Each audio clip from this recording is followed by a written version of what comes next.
here's Brody Brazil. You know, it's amazing that baseball has been around for multiple centuries, but for whatever reason, those of us who cover the game and follow the game, we've never actually correlated weather and wind information into the actual baseball statistics. But now they're doing it. MLB has started to keep track of all of this for the last year and a half. They're implementing all of that information into upcoming stats and information. And I've got this article from the San Francisco Chronicle. It's by Anthony Edwards and friend of the channel, Susan Slusser. The headline says, Giants home games are the windiest in Major League Baseball. Data shows impact on home runs. Would you believe there's a lot more batted balls than you realize in Major League Baseball that are home runs because of the wind or are not home runs because of the wind? I've got to give credit to the broadcast crews that I work alongside at NBC Sports, Bay Area and California. They often show the wind information and what they're given in terms of a forecast and actual wind speeds. They overlay that over the stadiums. They've always been ahead of the curve in presenting that information, but what we're seeing now is a reality where there is an impact of wind on baseball and how it actually affects the stats and what is expected in any given game.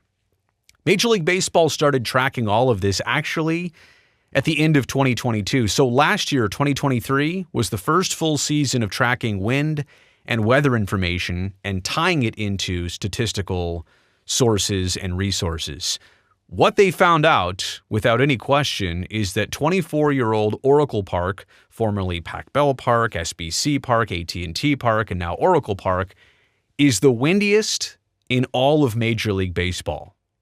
Not the fact that it affects the most home runs one way or the other, but that it's the windiest ballpark in all of the big leagues, an average wind speed of 18 miles per hour.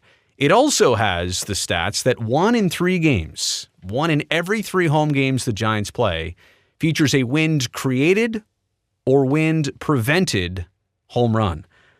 I find that amazing in a sense that you never would have expected that. You never really would have realized or understood that 1 in every 3 games, the fact that you'll not only see a homer, but that you might see one that was caused by wind, or you may see one that should have been a homer that stayed in the ballpark because the wind kept it in. The data from all of this comes from Weather Applied Metrics. That's a Bay Area company. I understand they have some former big league connections, big league players in that company. So I'm interested to find out more about them in the future. But here's what baseball says about tracking wind. Clay Nunnally is a baseball scientist for Major League Baseball. Who knew that MLB employed actual scientists? I didn't until now. Wind is something that's kind of unknown. We haven't measured it very well in baseball history. I totally agree. Stadiums are massive structures compared to the activities happening inside them, and they impact the wind patterns. And we'll talk about the wind patterns in just a second of Oracle Park. I want to give personal perspective. In the times I've been there for batting practice, especially for night games where BP's in the afternoon and that fog is rolling in, if you look at the flags on top of the roof of the third deck, oftentimes those flags are whipping so hard and so loud you can hear them. It's almost like it's an auditory sense of the ballpark. The flags whipping up there in the wind as much as the speakers are on, and there's BP music, but you hear that, but you also don't feel any wind, much wind, down at field level. It's so weird to look up and say, wow, it's windy up there, but where I'm at here down on the field, it's actually not that windy. And we'll get into that in just a second, but here's the way it plays out across baseball.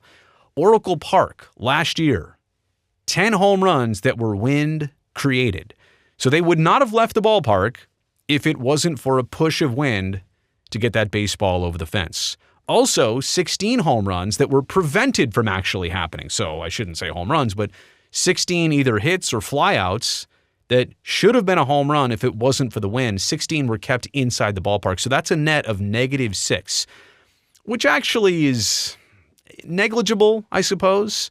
I guess if we're, plus or -5 or 6, that's fine. But what's crazy is, right, just go 7 miles east as the crow flies across the bay to the Oakland Coliseum, which may or may not be in its final stretch of MLB existence. Anyway, I digress.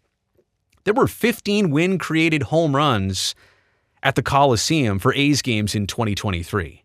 And only 5 wind-prevented home runs, so a plus 10. And you talk about the Coliseum being mostly a pitcher's park, all that foul territory and cold nights. It doesn't play like a hitter's park necessarily, but this would tell you quite the opposite. Now, people say that Oracle Park is very much a pitcher's park, or at least it has played that way. I don't know if they intended it to be that way, but it's played that way over the years. It is a bit of a pitcher's park at a -6 net of wind created versus wind prevented home runs. But so call this in, this isn't even the most extreme, which I'll get into here in just a second. All this information from the San Francisco Chronicle. You can see that a place like Petco is also favorable to the bats. Angel Stadium in SoCal favorable to the bats. Everything else plus or minus a few, right? Wait until I take you to Kansas City. According to the San Francisco Chronicle, in 2023, there was 1 wind-created home run for a Royals game. Either the Royals hit it or the opposition hit it. 1 home run created because of wind. There were 37 balls that should have went over the fence that did not because of the wind. That is absolutely amazing to me. 37. And KC is kind of known as a hitter's park, an offensive paradise. Good batter's eye. The ball carries well in the summer months. 37 wind-prevented home runs at Kauffman Stadium in 2023. So that's something to think about right there. I mean, if that doesn't tell you weather's important and wind is important, I don't know what else to show you here. As for Oracle Park, here's what the Chronicle says in their work and research on the topic. Wind above the park roofline blows out to McCovey Cove nearly every game. Like I said, but inside the park, the wind curls back towards home plate due to the barrier effect created by the 123-foot-tall grandstands. And that's why it's so windy at the top. But like I said, it kind of curls back down and maybe comes back in.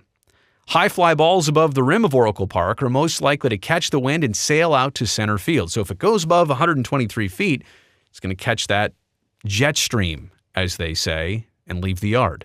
The reversal of the wind at field level does the opposite, knocking several feet off line drives. So if you hit it lower and harder, it's not going to go as far, but if you get it up in the air, especially above 123 feet, it's going to carry. This is what Austin Slater said about the topic, and again, he's an outfielder who would see some of these patterns and understand them. High pop-ups are probably the most difficult, especially ones that get above the stadium because the wind's always changing above the stadium. A lot of times it blows back inside the park. It feels like the wind pushes to both foul lines and foul poles, pushes to right center. It does just really inconsistent things. It's really odd for an outfield. So not only the unique dimensions of the outfield at Oracle Park, but also the unique wind situation that outfielders face out there. So wind and weather and baseball stats. Is this just for the fans? Is this not important? Is there any use for this? Is this relevant? I think there's a ton of things we haven't even reached like the true, we've only seen the true tip of the iceberg in terms of correlating all this information. You can use a lot of this with player scouting and to understand that if they play in a ballpark where the wind always carries balls to right field and they're a left-handed pull hitter, that's why they hit so many home runs. How about predicted stats? They say they can nail predicted stats plus or minus 10% better if they include weather information and especially wind information to a player's stats. Again, to correlate what's going on with the weather versus what's happening on a baseball field, we have the ability to do this. We've had this for a while. We just never put 2 and 2 together. And if you think about it, yeah, football stats should also probably have something like this. For basketball and hockey, it never matters. Generally speaking, you're almost never playing outdoors. But baseball is so part of the elements. And you can have baseball in, football is generally some warm days at the beginning of the year, and then it all turns cold. In baseball, at the beginning of the year, you can have really cold games. You can have snowouts in certain cities in March and April. You can have the humid heat waves of the Midwest in midsummer, and then by the time fall rolls around, you can have cold all over again in certain ballparks around the country. So baseball is unique in that it is so impacted by weather. We should be putting these stats and tying them to what players are doing and how they're performing. Fan information is nice to understand how things work and how things play, but it just makes so much sense to have all of this incorporated as part of a broadcast, at the very least. I mean, yeah, we can tie it into stats, but you should be knowing this information with every game you watch or listen to or consume. Like, here's how the ballpark is playing today, and if a fly ball is hit to this direction or that direction, it might leave the yard or not based on the current conditions that you can't really gauge because, well, you're not here. So there you go. Oracle Park, windiest in Major League Baseball. Not the most impacted like Kansas City is, but definitely the windiest and maybe the most difficult for an outfielder.